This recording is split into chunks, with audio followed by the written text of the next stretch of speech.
everyone, my name is Melissa Parks. I have my PhD in clinical and health psychology, and I work as a coach for expats and global nomads, as well as people who have previously lived abroad and have recently, or not so recently, moved back to their home countries. And that group is kind of like what I want to focus on in today's video. Actually, this whole month I'm going to be focusing on this topic of moving home, otherwise known as repatriation or re-entry. This is a topic that I don't think gets talked about enough amongst expats. It's not usually like something you are mentally preparing for when you move abroad. Like, let me just keep in mind that move back is going to be pretty tough, right? And you probably didn't have that in mind when you moved abroad. But what I learned when I was living abroad and working with clients was that, many of them would go through repatriation, realize how hard it was, and then reach out for help because they couldn't get through it on their own. And so I had, I guess, the great luck that when I repatriated last year, I knew just how challenging it could be. So when people would ask me, are you really excited to move back home and be close to family and friends? I would often say yes. And repatriation is really challenging. It's really tough. It can take a while for people to adjust, which was often very surprising to people, especially other expats who maybe had thought about moving home themselves. So I think, again, I was really lucky because I was able to go into my own repatriation aware of the challenges, and I could really focus on self-care for myself, because too often I think when people move back home, they're really focused on the logistical piece of things, but they don't always take time and energy and put that towards the mental and emotional piece of things, which is so important. And so this month I want to give you some tools to be able to help support you with repatriation. And that might just be, maybe your repatriation is just something way off in the future for you. You're not even sure if it's going to happen. So maybe this is just extra information for you to know. Or maybe you know that you're going to be repatriating soon, or you've repatriated recently. I hope that these tools can really help you out. One of the things that I think people find so challenging with repatriation is in regards to their expectations about it. And often when people make the decision to go home, it's often that they feel really ready to go home.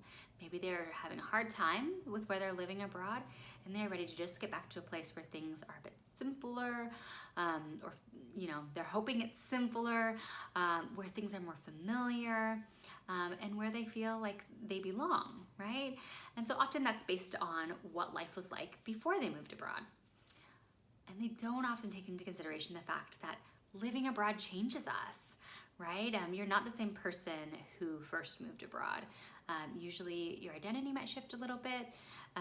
The people you formed relationships with, that might shift some of your identity, interests. Your way of life might have shifted. Your worldview might have shifted.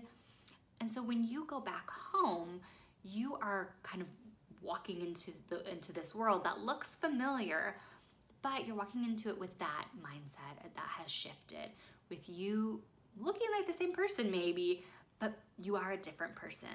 And often I think also we think, okay, the place I'm going back to must have stayed the same, right? And that's usually not the case either. Both things usually have changed. One aspect of this that can be especially challenging is feeling like you don't belong.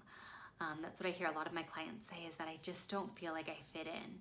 I can't find, I can't connect in the same way with the people that I used to connect with. Maybe they're not really interested in hearing about my life abroad, or they don't have patience for maybe some things that I complain about now that didn't used to bother me, or they just have different priorities from me.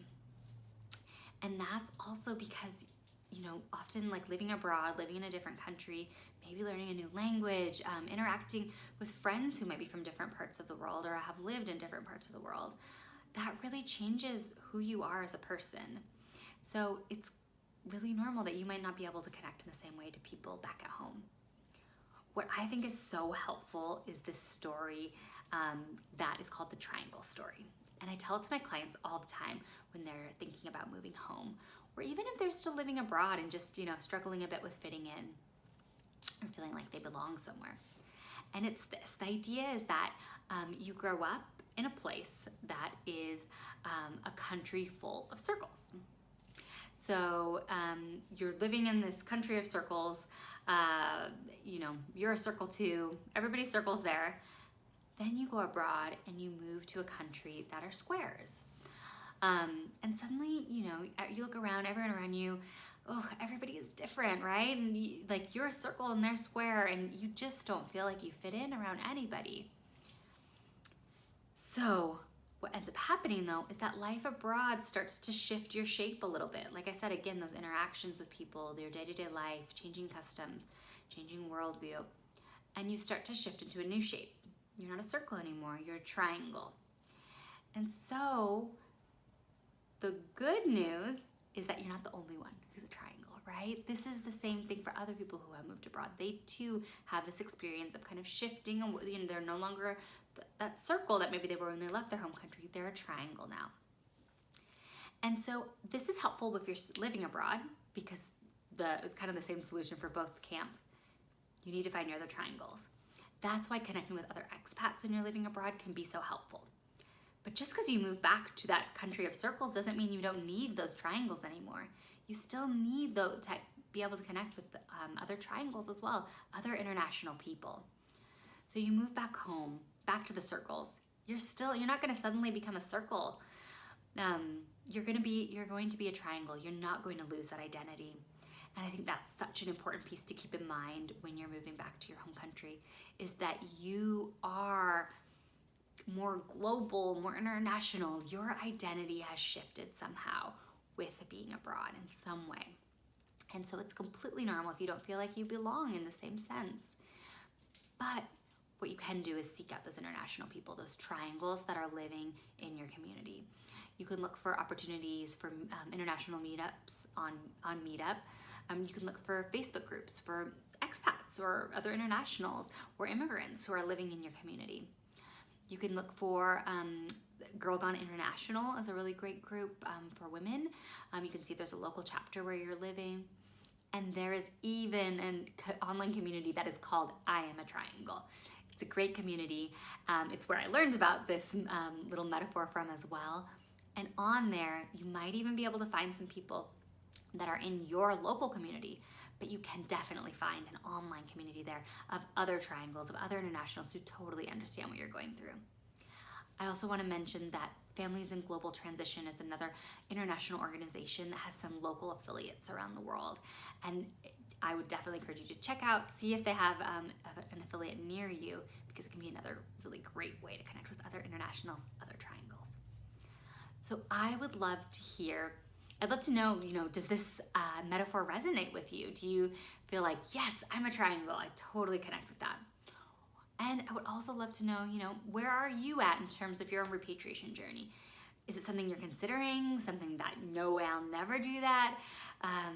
Or is it something you've done? And do you have some tips to share with people as well? I'd love to hear. I'd love for you to leave me a comment, send me a message. And it's always great. The great thing about the comments is that means other people get to see it too. And sometimes it really helps them to feel like they're not so alone. Thanks so much. I hope that you have a great day. Bye.